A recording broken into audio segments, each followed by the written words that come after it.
One, the message that shouldn't exist.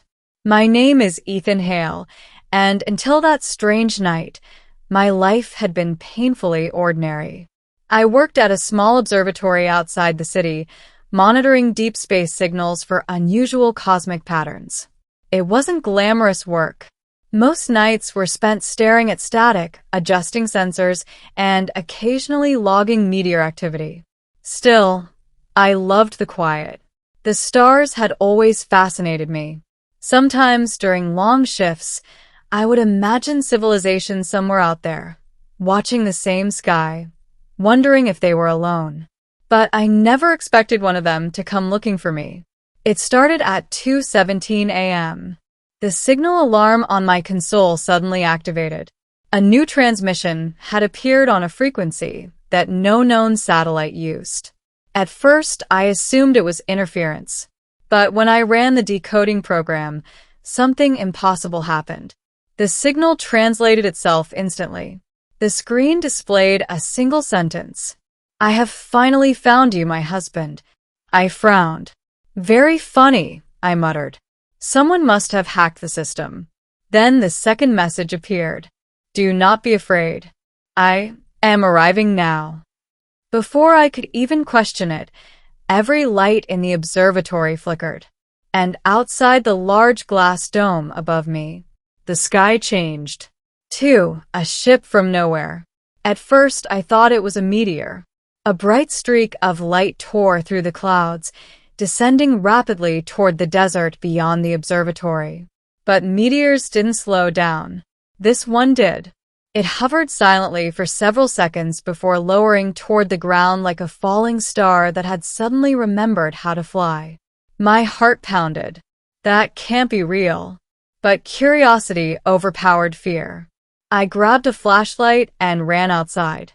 The desert night was cold and silent. Sand crunched beneath my boots as I walked toward the place where the object had landed. And then I saw it. A ship. Sleek and curved, with smooth metallic surfaces that reflected moonlight like liquid silver. It looked nothing like human technology. No visible engines. No windows. Just a glowing doorway slowly opening along the side. And from inside, someone stepped out. 3. The woman from the stars. She moved gracefully, almost effortlessly, as if gravity barely affected her.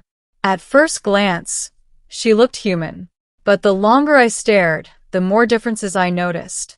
Her skin had a faint, pale glow. Her long dark hair shimmered with subtle silver strands. And her eyes, they were a deep violet color that seemed to reflect the stars themselves. She walked toward me slowly. I stood frozen, unsure whether to run or faint. When she finally stopped a few steps away, she smiled softly. Then she said something that completely shattered my understanding of reality. "Ethan, I have finally found you." My voice cracked. "You know my name?" "Yes." "How?" She looked at me with an expression filled with emotion, relief, joy, and something deeper. Then she spoke the words that made my brain stop working. "You are my husband." 4. The most confusing moment of my life. I stared at her. Several thoughts raced through my mind at once. Was this a prank? A hallucination? Had I somehow fallen asleep at my desk? I shook my head slowly. "I think you have the wrong guy." She frowned slightly. "No." "My scans confirmed your identity." "My identity as what?" "My husband." I rubbed my temples. "Okay, let's slow down. First, aliens are real. Second, one of them just landed near my workplace. Third, she says we're married." I looked up at her. "You understand why I'm confused, right?"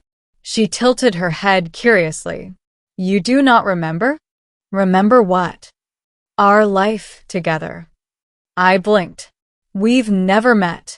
Her expression changed instantly. Shock. Then worry.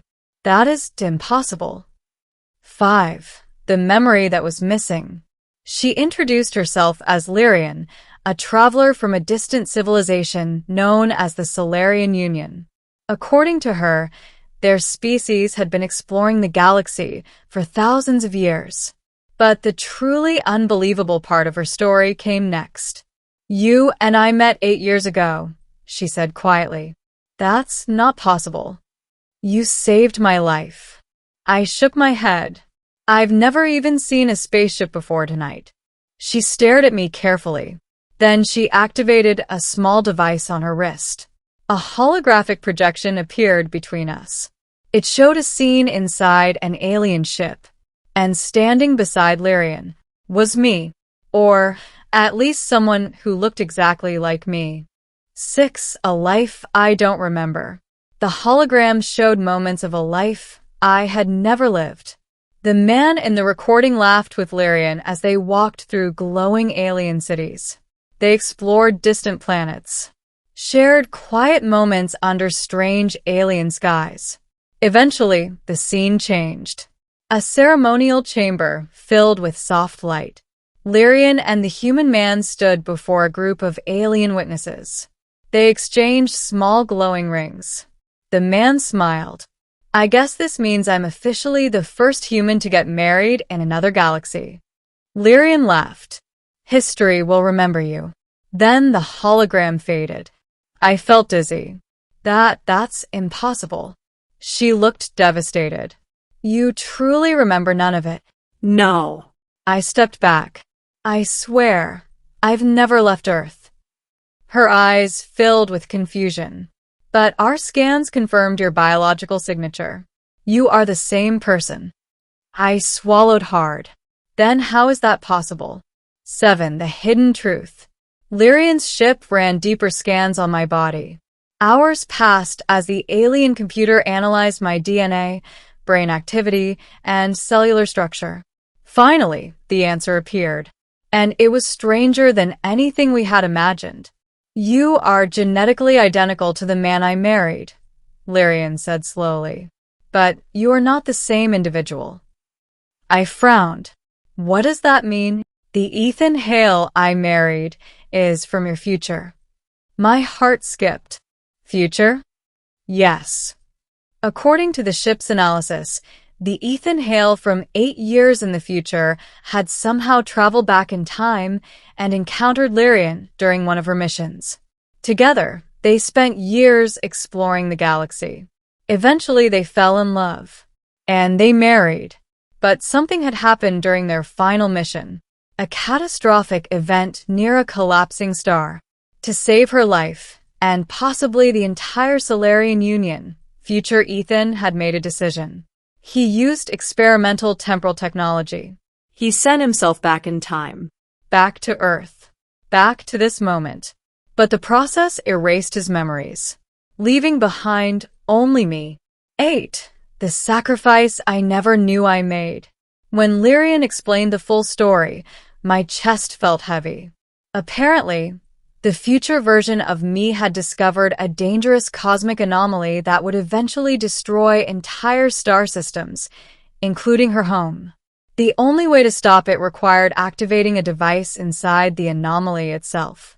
But the energy release would kill whoever triggered it. Future Ethan refused to accept that outcome. So he used time travel to create a paradox. By returning to the past and losing his memories, he created a second version of himself, one who could still live his life normally, while the original version faced the danger. "You mean?" I whispered. "Yes," Lyrian said softly. "The man I married is still out there, fighting to save billions of lives. And I'm just the copy he left behind?" No. She stepped closer. "You are still him. But I don't remember any of it. Memories do not define who you are." 9. The choice. For the next 2 days, Lyrian stayed on Earth while we tried to understand what to do. Part of me wanted to forget everything, to go back to my quiet job and pretend none of this had happened.